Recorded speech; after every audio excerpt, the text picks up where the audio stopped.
na naman yan? Ano tong pinost mo na naman na to? My day. Ano yung my day na yan? Ay, yun nga po, ma. Post po siya sa Facebook, tapos nabubura po siya within 24 hours pa. Ang cute po! 24 hours. Anak, parang di mo yata na-gets yung tawag.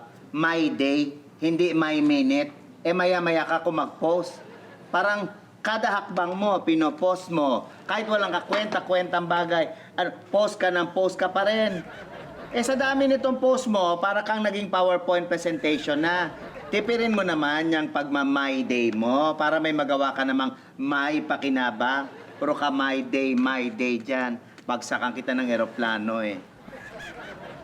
Bakit po aeroplano? My day, pagka yung... Huwag ka na nga mag-my day. May katangahan ka eh. Ano? Paki-explain yung katangahan mo. Love you.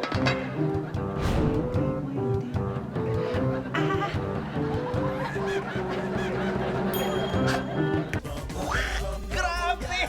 Exciting talaga yung mga eksena. At dahil hindi kayo bumibitiw, may sorpresa kami sa inyo. Punta lang kayo sa aming website